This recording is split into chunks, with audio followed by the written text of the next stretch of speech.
Hi అండి, welcome back to my channel Sahasra కోరి blogs. ఈ రోజు అయితే మా ఇంటి దేవుడైన పెంచి లక్ష్మీ నరసింహస్వామి టెంపుల్లో అయితే ఉన్నామండి. సో బెంగళూరు నుంచి అయితే గురువారం నైట్ బయలుదేరి శుక్రవారం మార్నింగ్ కల్లా పెంచులకాన్లో అయితే ఉన్నామండి. సో మేమైతే ఆల్మోస్ట్ 11 o'clock కల్లా పెంచులకాన్కి అయితే వచ్చాము. బికాజ్ రాపూర్లో దిగి అక్కడ అన్ని మేము అన్నదానం చేసుకోవాలనుకుంటున్నాం. కానీ అక్కడైతే రేషన్స్ అన్నీ తీసుకున్న తర్వాత ఇంకా ఆల్మోస్ట్ 11-11:30 కల్లా ఇంకా మాకు తెలిసిన సత్రం ఉందండి. సో అక్కడైతే సత్రానికి వెళ్ళిపోయాము. వెళ్ళిపోయిన తర్వాత అక్కడ కొంచెంసేపు రెస్ట్ అన్నీ తీసుకున్న తర్వాత అయితే ఇంకా నెక్స్ట్ ఏం చేయాలని ఆలోచించి గుండ్లకి అయితే వెళ్ళాము. సో తర్వాత ఇక్కడ ఆంబియన్స్ అయితే చాలా అంటే చాలా బాగుంటుందండి. ఆల్మోస్ట్ 3 years తర్వాత అయితే నేను పెంచులకాన్కి వెళ్తున్నా. సమ్ రీజన్స్ వల్ల లాస్ట్ 3 years నుంచి అయితే వెళ్ళలేదు. ఈ ఇయర్ అయితే పాపకి పుట్టెంటికలు సెకండ్ టైం ఇచ్చేకైతే వెళ్ళాము. సో ప్రతి ఇయర్ ఖచ్చితంగా January 1st అయితే మేము ఖచ్చితంగా పెంచులకాన్కి అయితే వెళ్తాము.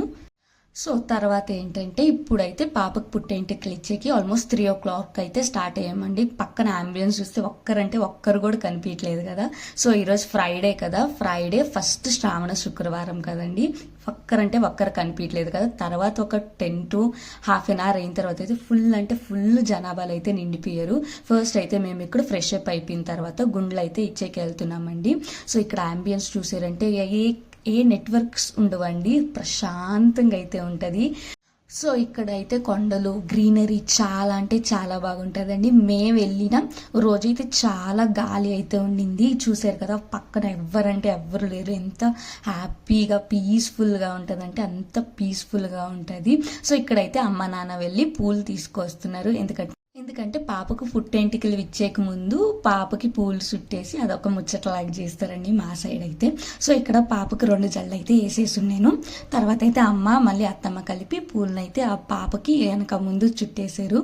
సో తర్వాత అయితే డాడీ ఇందాక ఎత్తుకోండారు కదా పాపని, అట్లాగే ఎత్తుకోమని చెప్పేసి మావైతే కొంచెం అట్లా సరదా పట్టిస్తా కొంచెంసేపు అయితే అయిపోయిందండి. తర్వాత అయితే ఇంకా గుండ్లు కొట్టించేకి టికెట్స్ అయితే అక్కడ తీసుకోవాలండి. సత్రం లోపలే టికెట్స్ అన్ని తీసుకున్న తర్వాత ఇంకా అందరూ ఆ క్యూలోనే వెళ్ళిపోతున్నాం. ఇక్కడైతే నాకు అసలుకి నిద్ర లేక ఫుల్ టైర్డ్ అయిపోయి ఉందండి. రాత్రి అంతా పాప అయితే అస్సలకి పడుకోలేదు. ట్రైన్లో ఫస్ట్ టైం తన జర్నీ అయితే. సో తర్వాత అయితే టికెట్స్ అన్ని తీసుకున్న తర్వాత లోపలికి అయితే వచ్చేసిన తర్వాత పాప అయితే ఏడ్సేకి స్టార్ట్ చేసిందండి. గుండు తీసినంతసేపు తననైతే 4 పట్టుకున్నారు. ఒక సైడ్ ఏమో మా మమ్మీ, ఒక సైడ్ ఏమో మా బావ, ఒక సైడ్ ఏమో నేను, ఒక సైడ్ ఏమో మా ఆయన పట్టుకొని ఇక కూర్చున్నాము. తీసినంతసేపు కంటిన్యూస్ ఏడుస్తూనే ఉంది. దానికి భయం అండి, ఎంత భయం అంటే ఫస్ట్ టైం తిరుపతిలో తీసినప్పుడు కూడా ఇంతే భయంగా ఉండింది. సో అటు ఇటు చేసింది. గంట సేపు అయితే తీసిన తర్వాత ఇంకా ఫ్రెష్ అప్స్ అయితే అయిపోయిన తర్వాత ఇప్పుడైతే దర్శనానికి వెళ్తున్నామండి. సో పాప డ్రెస్ అయితే చాలా క్యూట్గా ఉన్నాయి కదా, మీకు నచ్చితే కమెంట్ బాక్స్లో చెప్పండి ఎలా ఉందని. సో దర్శనానికి పూజ సామాన్లని మేము రాపూర్లోనే తీసుకున్నాము. సో ఇక్కడ ఎంత పూజ సామాన్లు అయితే దొరకవు కాబట్టి మేమైతే ప్రతిసారి రాపూర్లో నుంచే తీసుకువస్తాము. పూలమాల, పూజ సామాన్లు, టెంకాయ అవన్నీ. సో ఇంకా మోనికా వాళ్ళు కూడా వచ్చారు కాబట్టి మా ఆడబడుసు వాళ్ళు కూడా అక్కడి నుంచే తీసుకొచ్చారు. ఇంకా అవన్నీ రెడీ చేసుకొని తీసుకెళ్తున్నాం. ఈ డ్రెస్ అయితే అండి ఎంత బాగుందో, అంత లూజ్ ఉంది. లంగా అయితే వెళ్తున్నంతసేపు దాన్ని రెడీ చేస్తూనే ఉంది మా మమ్మీ అయితే. ఇంకా ఫైనలీ నైట్ వ్యూ అయితే ఇట్టుంటుందండి. ఇంకా లైటింగ్స్ చాలా బాగుంటుంది. అండ్ నెక్స్ట్ వ్లాగ్స్లో అది కూడా చూపిస్తాను. సో ఇక్కడ మా బావ అయితే వీడియోస్ తీస్తున్నావా అని చెప్పి అడుగుతున్నారు. సో నెక్స్ట్ అయితే వ్యూ ఇంకా దర్శనానికి వెళ్ళిపోతున్నాము. మేము ఫస్ట్ అయితే పెంచి లక్ష్మీ నరసింహస్వామిని దర్శనం చేసుకునేకి వెళ్ళిపోయాము. ఆల్మోస్ట్ 10 minutes కల్లా దర్శనం అయిపోద్ది. హెవీ రష్ ఏమీ ఉండదు. ఓన్లీ సాటర్డేస్ మాత్రమే హెవీ రష్ ఉంటుంది. అది కూడా half an hourలో అయితే దర్శనం అయిపోద్ది. నెక్స్ట్ అయితే అమ్మవారి కాడికి పోయిన తర్వాత ఆ రోజు శుక్రవారం కాబట్టి, ఫస్ట్ శ్రావణ శుక్రవారం కాబట్టి అమ్మవారికి కుంకుమ పూజ అయితే చేస్తున్నారండి. ఊరేగింపుతో పాటు చాలా అంటే చాలా బాగుండింది. సో ఇది అయిన తర్వాత ఫస్ట్ అయితే మేము దర్శనానికి వెళ్ళిపోయి ఇక్కడైతే ఉత్సవమూర్తిని చూసుకొని దండం పెట్టుకొని అయితే ఇంకా దర్శనానికి వెళ్ళిపోయాము. దర్శనం నుంచి బయటకు వచ్చగానే ఆ ఉత్సవమూర్తి మాత్రం ఇంకా తిరుగుతుండింది. సో కొంచెంసేపు అట్లా చూసుకున్న తర్వాత అయితే పక్కనే ఒక పెద్ద రాగి చెట్టు ఉందండి. అదైతే చాలా అంటే చాలా బాగుంటుంది చూసేకి. సో అక్కడైతే టెంకాయ కొట్టుకొని దండాలు అయితే పెట్టేసుకున్నాము. తర్వాత అక్కడ ముడుపులు కూడా కట్టుకుంటారండి. పిల్లలు పుట్టిన వాళ్ళు ఉంటారు కదా, వాళ్ళకి కూడా ముడుపులు కట్టుకుంటారు ఆడ.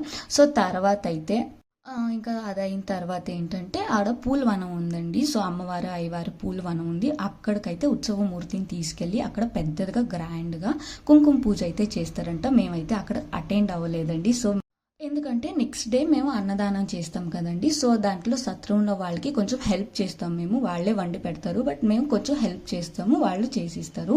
సో ఇంకా ఉత్సవమూర్తి అంట లోపలికి వెళ్ళి ఇంకొక రౌండ్ వేసుకున్న తర్వాత ఆ పూలవనంలోకి వెళ్ళిపోయి అక్కడ పూజ చేస్తారు.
అమ్మవారిని దర్శనం చేసుకున్న తర్వాత అక్కడే ఆంజనేయ స్వామి టెంపుల్ కూడా ఉందండి. సో అక్కడ కూడా దర్శనం చేసుకొని టెంకాయ అయితే కొట్టేసుకున్న తర్వాత సత్రం కలిపి అక్కడే డిన్నర్ చేసేసుకున్నాము. సో నెక్స్ట్ వీడియోస్ కంటిన్యూ అవుతుంటాయి. నచ్చితే subscribe to my channel Sahasra